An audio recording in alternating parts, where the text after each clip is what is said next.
Good morning, Ms. Conde. Good morning. Welcome, everyone. We're very excited to have you here today for the March session of our PATHS Cybermentoring. Today, we're going to welcome Elias Luna. He's a registered dietitian at DHR Renal Transplant Institute. Mr. Luna, thank you for joining us. We're very excited. I want to remind students that, first of all, we are recording this, so it will be on YouTube later in case you hear something you want to hear again or you want to show your parents or family this. Also, we'll open up the chat once we get started for you to ask questions. So, Mr. Luna, welcome. Tell us a little bit about yourself. So thank you so much for having me. So my name is Elias Luna. I'm born and raised here in Edinburgh. My path as to how I became a dietitian was very interesting. My first job was selling knives. Right. So kind of it was like a foreshadow, I guess. I did also was a pizza delivery guy, which later became the assistant manager to Domino's. So the way my life was outlined, it was sort of all around food. Definitely when I was little, I was a very, very big child. Okay. Because obviously I was spoiled by my grandma. But it wasn't until the realization until I joined sports that I realized that I had to change my eating habits, and I reflect back and I think, had I not changed my eating habits, I probably would have been sick. Right. So, and then my path took me to the military where I became a nutritionist there and I was able to help soldiers get back to health. I did learn about cooking and I learned about the fundamentals of what it's like to have a nutrition in your plate and the different varieties of the foods and what they provide to the body. And once I finished my term in the service, well, I came out and it's something that I really enjoyed, and I enjoyed talking to kids and I enjoyed talking to everybody about nutrition, because in our reality, food is medicine, right? We don't all take medication, but we all have to eat. So that's how important food is, right? And, as mentioned before, right now I do work at the Kidney Transplant Center. I'm the only dietitian here in the Rio Grande Valley that does my job. Okay, the other dietitians are from San Antonio up. So I've been very blessed. I had different jobs before. I used to work at WIC, where I would help mothers and infants and babies, kind of get the right nutrition that they need to grow. After that, I went to a Milagro clinic where I worked alongside a PA, 2 PAs and 1 doctor, and trying to prevent people from becoming diabetic, which is very common here, and maybe later on if you guys have questions about diabetes, I can answer those. But the thing is that now I'm here and I really enjoy my job.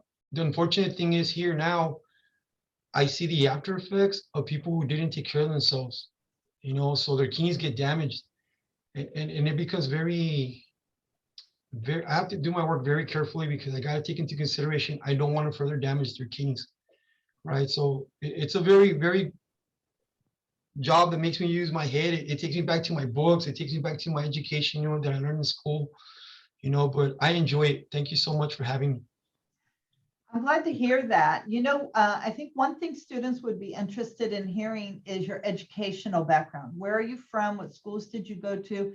What was your pathway, which is what we talk a lot about, your pathway to becoming a dietitian? So again, I was very blessed. I am the first generation graduate of my family. And it's funny, I was just having this conversation with one of my coworkers. I went to William B. Travis, which is located in Edinburgh. From there, I went to South Middle School. From South Middle School, I went to Edinburgh High School. I graduated with a high school diploma. And when I was in high school, I got involved in this program called Upward Bound. And Upward Bound was a program designed for first generation graduates. And I was very fortunate because I did get a chance to meet a lot of great teachers, learn a lot of stuff that I don't normally learn in school. But the most important thing about that program was that they actually transitioned me from high school to college. So immediately after I graduated, I think I only had like 1 week off. And then I immediately started college again, right? So it was a big experience for me. I didn't know what to expect. I was scared. It was something new. I can go to school, classes whenever I wanted, pick the schedule that I wanted versus the whole routine. After that, unfortunately, I didn't take it that serious because it took me a long time to graduate. I was pre-med But again, it went a totally different route. I joined the service, and in the service, I applied myself. I said, you know what? I want to be the first generation graduate. I started off doing something and I want to go ahead and accomplish it. So my first degree is actually in sports medicine, and the second was in dietetics. It's a 4-year program. My program was very interesting because it was a coordinated program. So all the hours that I needed to do as a dietitian for dietetics, they were incorporated into the curriculum. So I was able to observe, child nutrition education programs at Rio Grande, city of Rio Grande. I was able to work with the hospital, regional here in Edinburgh. I was actually able to work with Region 1. Yeah, I worked under Mr. Choa. I learned a lot from that lady. That lady's very knowledgeable from the nutrition department. So, and I always thank her, for giving me that opportunity. But it's something that, and I'm not gonna lie, I'm not very good at math. And I figured, well, food, you don't have to do math, right? Well, little did I know, everything I do is math. So and the thing comes that sometimes you get intimidated, and it's very natural. Human beings, we get scared, but once you put yourself, put that faith in you yourself and say, you know what, I have confidence that I can do everything, I have the ability to learn, I have resources available, I can ask people for help, everything seems to fall into place, right? I mean, school's always here, money's always here. It's just a matter of knowing how to find it, right? So that's my educational background. What can you tell me what a typical day is for you, or is there a typical day? Wow, a typical day. Okay. So I come in, I clock in. I got to make sure that the refrigerator that we have here for our patients that's holding food for them is working at the right temperature. Normally what we do is we have 3 types of patients. We have pre-new evals, which means they just got referred by their nephrologist at the dialysis center and they're coming here for the first time. So for those patients, I got to do a dietary assessment. Okay, it's a series of questions I have to ask. And I sort of kind of assess their life, how I can help them with their nutritional needs. That's one type of patient. The other type of patient is the patients that have been on waiting lists. They've been approved, but they're on a waiting list. My job with them is to make sure that they don't gain or fluctuate in weight. And the third type of patient are the ones that are in the hospital who just got transplanted. They come to the clinic for follow-up. We make sure that their electrolytes are balanced, make sure that they have the proper nutrition, because one of the stigmas that I face is that when people are on dialysis for a long time, they have a real restricted diet. And they tell them, you can't eat this, you can't eat this, you can't eat this, you can't eat this, you can't eat this, you can't drink this, So these people, in the back of their mind, they're so scared moving forward, right? Once they get a kidney. So it's like, we encourage them, and I'm that little Jiminy Cricket behind their, in their minds. And I'm telling them, it's okay to eat, it's okay to drink water. We need you to eat, we need you to drink water, And then pretty much I'm always doing, constantly reading, my free time, I'm constantly reading, educating myself on new stuff, as far as like the modern, I guess the modern research, or the most recent research, because it's always important to try to better yourself. Okay, so, and that's my typical day. And then I clock out and I leave the job here and I go home, become a father, right? So, but yeah, that's a typical day. So I know from my experience being in the hospital, they have, you get like a menu, and there are different types of diets. So can you talk about different types of diets that patients experience in the hospital, and then really that translates to your everyday life? Sure. So the most common diet is definitely the low cholesterol diet, So when we prepare a low cholesterol diet, we're trimming all the fat out, we're not frying anything, we're baking, we're steaming. That's one kind of and the reason for that is because normally these patients have heart issues. So we want to go ahead and eliminate cholesterol from their diet. And then we have low sodium diets, right? So we're preparing everything with mostly a pepper base. We're preparing everything with a herb base. We're trying to avoid salt, because salt for these patients, when we talk about low sodium, they might have hypertension, they might have high blood pressure, right? So we know as dietitians, salt directly affects the heart. So if we put salt in their food, we're gonna cause issues, right? We have diabetic diets. Diabetic diets, normally it's a low carb, high protein, high fat diet. Even the packets that we give the patient, they don't have sugar, right? They have sweet and low, right? They have alternatives. And we got to be very careful and very vigilant that the wrong package doesn't go with them, because these people will open up the sugar, and eat it fast. And diabetes is something, it's a condition where the body cannot process sugar. So any kind of sugar that's floating in their blood is very damaging to them, right? We have neutropenic diet. Normally those are for cancer patients. We want to make sure that everything's sterile, everything's clean, everything's fresh. We don't want any kind of preservatives going into their system. And then the progression of diets normally is we have a clear liquid diet where we introduce everything that's clear first to try to retrain the stomach to be able to digest. Then we have a full liquid diet where now we add a little bit of jello, we add some puddings, right? And to finally we get to the regular diet. Ultimately, our goal is a regular diet so we can get the body functioning and the gut functioning as properly, But yeah, you're correct. And all that stuff, the reason that we progress that way is because every meal is prepared in a certain way to help the patient regain their strength, to regain their health, right? Because when you're sick, believe it or not, but you actually need a little bit more nutrients in your body, which a lot of people are not aware of. Now, one thing that we do see here, and I know it's something that's, I guess, when someone cares about you, they go out of their way, right? They'll bring something from the outside, right? Let's say I'm a patient, I say, you know what? I don't like the food here. It doesn't taste great. There's no flavor to it. So they go and run to Whataburger and they come back with a burger, not realizing, what that burger is going to have in the patient's health, right? So it's always one of those things that we know you care, but let's try not to do this. Let's do a healthier option. But yeah, yes, ma'am.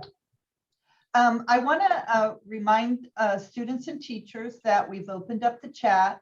So if you have any questions for Mr. Luna regarding dietary restrictions or being a registered dietitian, please put those in the chat so we can share them with him. So tell us the best thing about what you do. What's your favorite part of being a dietitian? Wow, the best part.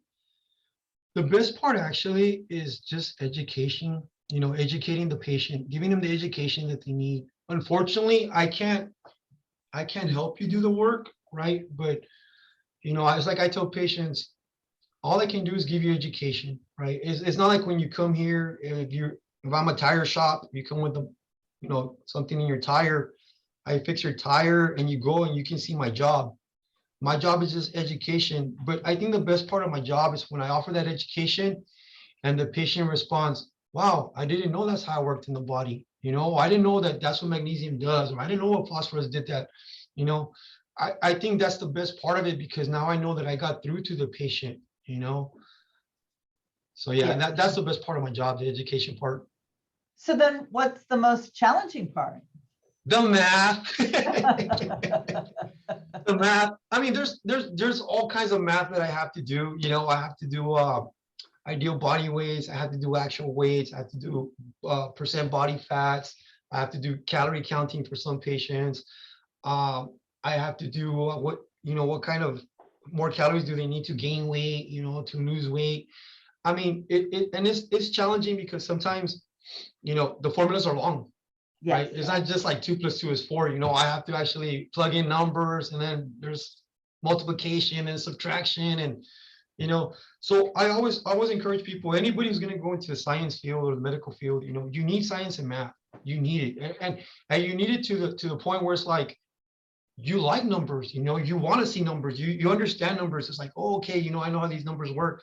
Because if you don't put that in your mind, the science and the math aspect of it, you're not going to like your job. You're not. But that's the most challenging part of it.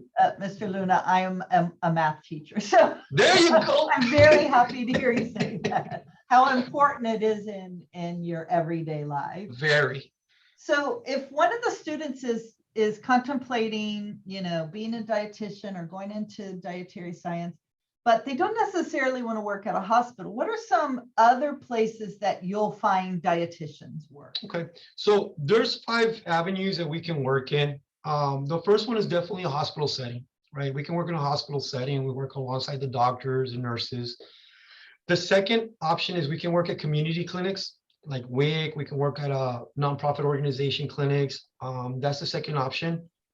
The third option is we can actually work in food service. Right, we can work in food service. We can manage a whole cafeteria. We can manage a food service restaurant if we want. We can work as personal counselors. We can actually open up our own practices, and we can go ahead and give nutrition counseling on the side, or we can work in research. Right. So those are the 5 avenues that we can work in. And right now, the dietitian is very highly sought after. So it's something that's growing. Now we're becoming more aware that nutrition plays a key part in health. So, I mean, is there an opportunity for dietitians in the future? Yes, there's an opportunity for dietitians in the future, and what I like about PATHS is that students are now starting to realize it's not just nurses and doctors that run the hospital, It's like, oh my God, there's a whole group of people that you can, jobs that you can do. Yeah. So, but yes, those are the 5 avenues that you can go into. Yes, we want students to see, and teachers also, because that teachers give the best advice to students. So a well-informed teacher, well-informed students help that student, and that's great. But a well-informed teacher passes on that information to generations of students. So let's talk about pathways. So how many, and we call it entry points, are there into dietary science? So from certificates up to masters, what are we talking about? Because that's what the students want to know. Like, what's the fastest way to get into it, and then what's the highest growth I can go? Okay, so definitely a high school diploma. You need a high school diploma, or from the high school diploma, you need 4 years of education to get your bachelor's. Once you get your bachelor's, you can't just practice dietetics. Okay, you have to be registered. Some people are registered and licensed. I'm not licensed because I don't run my own practice, so I don't charge my Medicare or Medicaid. But a lot of people do. When you're registered, you take something called the CDR. Okay, it's a very strenuous test. Okay, I'm going to use that word strenuous because it's a lot of information that is compiled from the 5 avenues that I spoke about. Is compiled in one test. Once you get certified, then you're registered nationwide, right? So once you register nationwide, if you want to get licensed, then you just go to whatever state you want to live in, and you let them know, okay, well, I want to be licensed here, because registered is nationwide. So then you just get the license. Now, what we need to continue doing, though, is we need to continue doing what we call CEUs, continuing education units, okay? And there's different areas that we have to get qualified in. We have to do leadership. We have to do informatics. We have to do modern research. We have to do ethics. Okay, that's one thing that I always try to live off of, is my ethics. If I see the patient was misguided in one way, it's my ethical responsibility to let them know that that's not true. Okay, so I mean, those are the main ones. Once you get CDR, I mean, you're, like I said, you're registered nationwide, and then your CEUs. And is there masters or doctorates in this area? You can work on your masters. There's definitely a doctorate program. The thing is that once you go into the masters, you can masters in dietetics, you can masters in public health. As you start advancing, like for your doctorates, it's more focused on community health, maybe social health, right? It kind of branches out into a bigger tree, right? But it all goes back to nutrition, right? The fundamentals is always going to be nutrition. What's on my plate? How does it affect me? How does it help me? Right? So. So students and teachers, I want to remind you that the chat is open. So if you have questions, you can put them in the chat, and I'll share them with Mr. Luna. And we're talking about dietary science today. Mr. Luna, what then type of like skills or personality traits or knowledge would best serve a student to have if they're thinking, I don't know if I'm right for this? What kind of skills should they be able to have to work in this field? I'm gonna have to say you have to have great communication skills. especially when it comes to nonverbal, you have to be able to recognize nonverbal gestures, which is something you learn throughout, through your schooling. Because a lot of times when a person comes into my office and I see them with crossed arms, I immediately got to think of a way of make that person uncross their arms. All right. So I start communicating with them on a personal level. I start listening. I become empathetic. I become sympathetic. Right. Until I get that person to open up on a personal level.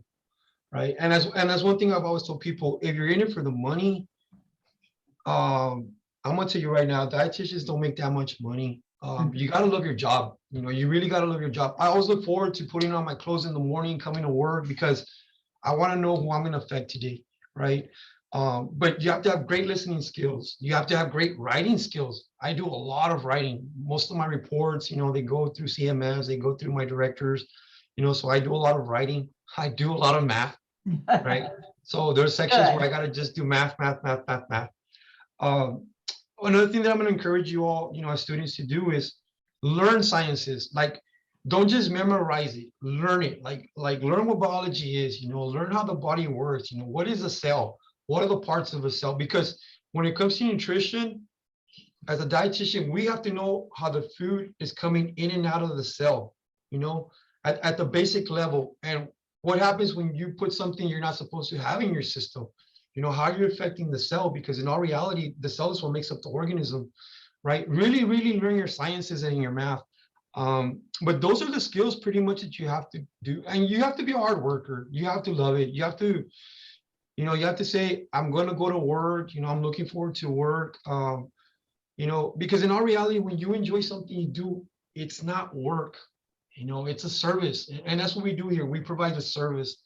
And the whole team, they're really, really great people, really, really great people. I want to change direction a little bit, because I don't know if students and teachers have heard this, but I have, and I know we talked about it, that McAllen or the Valley, I don't know exactly where, has just been designated having the highest rate of obesity in the nation. So I want to talk a little bit about how can you start, because if you already have healthy eating habits, then that's great.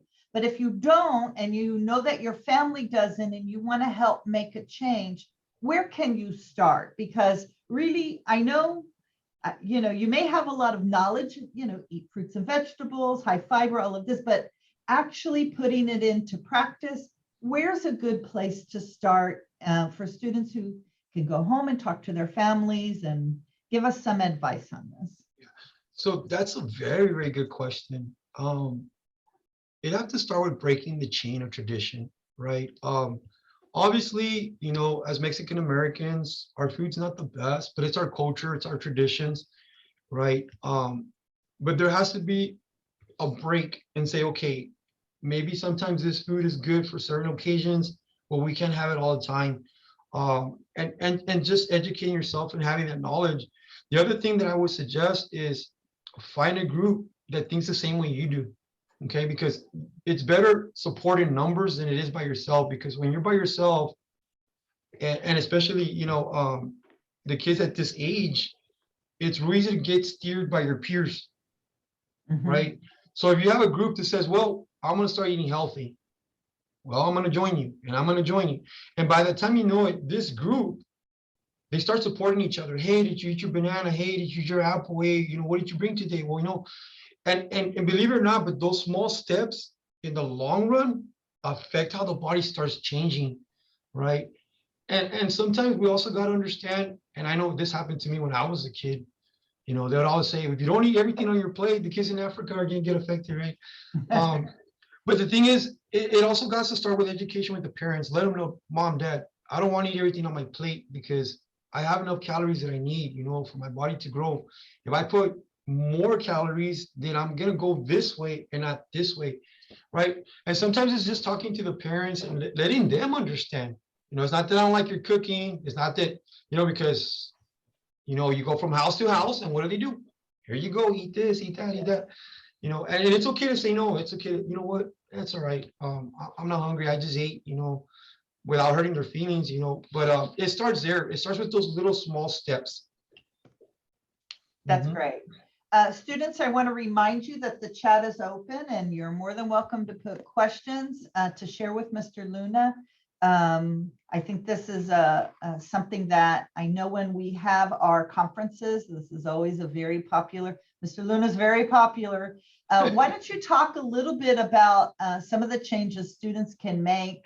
Because I know I've heard you talk about Takis and some of the things that students like to eat. Tell us a little bit about some of those changes. As a matter of fact, let me reach into my goodie bag. So yeah, so one of the things that I always talk about is Takis, right? And the reason I bring up Takis is because as students, you know, if we're not 18 and older, our bodies are still maturing, right? And one thing that we can do is we can damage our bodies at a very young age, and they can continue growing with us. And as we get older, we get more sick, you know. And I know I just gave this talk, but a lot of students were surprised that Takis and the acid that's in the Takis could actually eat up at the lining of your stomach, you know, and you start developing ulcers. And as the progression goes, more and more the ulcer gets bigger and bigger. You know, you start getting maybe stomach aches and stomach cramps, and little by little, and then by the time you know, you start coughing out blood, and they have to remove part of your stomach, right? And this is a reality of what it is, you know, because there's good food and there's bad food. Definitely, this is something that's a bad food. Again, it's our culture. Everybody's doing it. They love to put cheese on it. They love to put pickle juice. You know, I hear all these horror stories, right? But once you realize exactly what it can do, you tend to kind of shy away, right? And the other thing that I also talk about is energy drinks. And I know normally I ask the students, you know, this is your favorite flavor, you know, and some of them, they'll say no right away. And that's the right answer, you know. Unfortunately, when these companies make these products, they make the can so appealing to the person that the stuff that really is supposed to be important, you really can't see it. It's in a small little section right there, right? But the can itself is very eye-catching, right? Yes. So the thing about energy drinks is if you're not 18 or older, they're really, really dangerous for you, okay? Especially now these kids in high school, they're combining these with alcohols, you know, so they're kind of giving themselves anxiety. And in the long run, they're giving themselves high blood pressure. They're giving themselves, ultimately is going to lead to kidney damage, right? Which again, you're young, it doesn't sink in. I'm Superman, my body's resilient, you know, I can do anything. But the thing is, the body is actually advising you. It always talks to you. And if you learn how to listen to your body, you learn how to keep it healthy. If you ignore the body's going to get to a point where it's going to say, hey, you remember when we were 20, you know, and I told you to stop drinking or stop doing this? Well, now we're 40 and you never stopped. So now I'm sick, right? So now coming down the hill, it's going to be very painful. It's going to be very costly. You're going to waste a lot of times in your doctor's visits and stuff, right? So it's something that I always tell, you know, the students, do it now. You know, do it now. And it's okay to say no. It's okay if Johnny's eating Takis and drinking energy drinks, but Johnny's your friend. It's okay to hang around Johnny, but if Johnny offers you, it's okay to say no. You know what, Johnny? Think about it, man. You know, you're hurting yourself. But it's okay to say no, you know, because ultimately, we all are responsible for our own health. Not our parents, not our teachers, not the cafeteria lady, you know, not the doctors, but ourselves. Because when people leave, do I want to eat these or do I not want to eat these? Right? Right. So, but yeah, definitely you guys got to be very careful with Takis and you got to be very careful with energy drinks. I wouldn't suggest you put them as part of your diet at all. Yeah. Cut them out completely. Exactly. I can tell you, honestly, I've never had a Taki in my life. It's just not something that appeals to me, but I've had them in my classroom. I know that students love them. I cannot in my wildest dreams imagine eating an entire bag of Taki, but I've seen it be done. And yeah, that's very, very strange to me that it is as popular as it is. As it is, exactly. So what do you see as the future of dietetic science? Like, what do you see coming on with research and as as far as looking at food as medicine, because it is, it, you know, helps our body just as much as any medicine that you take. What's the future of this profession? So the future in dietetics is exactly what you said, Ms. Gutierrez. It's going to be that the medical world is finally going to realize that food is medicine, you know, and hopefully shy away from medication. There's a lot of research that's showing that food helps with illnesses. You know, it helps with cancer, it helps with inflammation, it helps with, you know, hormone imbalances. I mean, it's the fundamental of how we get chemicals into our body, right? I'm gonna, you know, you're also gonna be, you're gonna drive around and you're gonna see all these nutrition places, you know, that's the future. Hopefully now we can prescribe the holistic approach instead of medication, you know, where we can offer maybe high antioxidant diets, or maybe we can offer anti-inflammatories using antioxidants, hormone balancing using foods, you know, but definitely it's going in that direction. How long do I foresee this? The valley always takes a little longer to catch up to the rest of the world. But hopefully maybe in 10 or 15 years, like this will be a big thing where we can honestly say we can go to the doctor's visit and the doctor will say, you know what, well, I'm not going to give you medication, but I want you to go talk to the registered dietitian and he's going to tell you exactly what you need for your condition. That's great. I want to talk about food itself, because I know when I go to the grocery, I try to read labels. I know enough about reading labels, but some things always confuse me because it's the difference between like organic and natural. And can you talk a little bit about that, about reading food labels and educating yourself on what you're getting? Sure. So in order to understand food labels, I'm going to talk a little bit about the politics of food. So the way it works, if I'm a big company, right? And we'll talk about sugar, for example. If I use the word sugar, it has to go in the nutrition fact label, right? But if I call it a sweetener, if I call it an additive, I don't necessarily have to put it here. The government doesn't mandate that I put it here, but I do have to put it in the ingredients list, right? The problem is that a lot of these people, they look at the can and they'll say 0 sugar in big letters all around it, right? So a person will say, well, look, it's got 0 sugar. There's 0 here, you know, in the nutrition fact label. So I'm going to buy it. But then they find themselves feeling kind of weird. And it's like, wait a minute, why do I feel weird if I didn't have any sugar? And this happens a lot with my diabetics, because there's still this sugar in the product. It goes by a different name. There's 56 names for sugar. Okay. Ethanol, sorbitol, sucralose, fructose. I mean, the list goes on and on. Right. But the thing is, if you don't understand what you're reading, then it's misleading.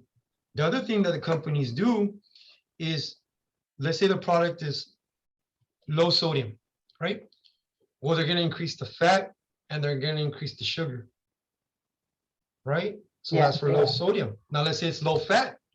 We'll increase the sugar and we'll increase the sodium, right? And that's called product integrity, right? And the politics of food is this. If a person's already buying the product and we need to compete with the nutritional market, then how are we going to keep people addicted to this product without losing the integrity of the product, right? So, and that's one thing that can be misleading for a lot of people, you know. And the other thing is, like you said, organic. What does that mean? Why is it more expensive to buy organic than it is to buy, you know, regular? Organic is a process of the farmers raising their vegetables or fruits on a soil that has not been tainted for 40 years. Okay, so what does that mean?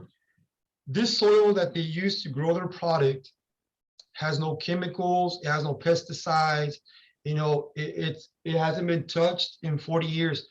So farmers to conduct an organic testing of the dirt, right, of the soil, the test is really expensive. It's super expensive, right? And apart from that, when you have chemical raised fruit and organic, it's really easy to lose organic to the conditions versus losing it to the chemicals. Right. So the farmer has to make, you know, come up, at least break even, you know, so it's real expensive. But then again, you have the companies who say, we can afford to sell this for $1, and the organic farmer cannot, right? So these guys say, okay, we'll sell it for $1. Now, we as consumers say, wow, $7 for a salad or $1 for a burger. So what are we gonna do? Exactly. Especially we're parents, it's really hard because if we have a family of 6, it's like $7 for 6 people. Oh my God, that's close to $50. But let me go ahead and we can all eat a $1 burger. We can even get some fries, and the convenience too. So it can be misleading. Yes, definitely. It is. That's for sure. So lastly, I want to ask you, what advice do you have for students who are interested in becoming registered dietitians? Listen to your teachers. Learn that they're not there to just get mad at you. They're not there to give you homework. They're guides. They're guides. Anybody's put in front of your path, ask questions. It's really important. If you're interested in becoming a dietitian, start picking up magazines, start reading about foods, learn how the body works. What exactly does calcium do in the body? What exactly does phosphorus do in the body? And once you start really learning the body and figuring out how the food or what foods, contain those minerals and electrolytes, then you start painting a picture. And then you start learning the other part of it, which is the cooking part of it. Help around the kitchen. If you're curious about a fruit, maybe it's never been into your house, go out and buy that fruit. Ask your mom, hey mom, do you mind if we buy this fruit? It's just been, every time I got HEB, it catches my attention. Don't be scared. Don't be scared to ask questions. Don't be scared to help around the kitchen. Learn your family's recipes. Those are really important too. Because it all carries over. It all carries over. But ultimately, if you're not a math person, learn math. You didn't need it as a dietitian. Learn sciences. Don't just stick to your regular sciences. Take genetics. Take virology. Take microbiology, which is something that we deal a lot with as dietitians when people get sick. What kind of bacteria was in the food? How did they get food poisoning? Different things like that. So don't limit yourself. Don't limit yourself. That's great advice. Mr. Luna, I want to thank you for joining us today. This has been a very interesting session. I know students ask lots of questions when it comes to dietary science and making good choices. So I want to thank you. And students and teachers, thank you for joining us today. Have a great day. All right. Bye. Thank you.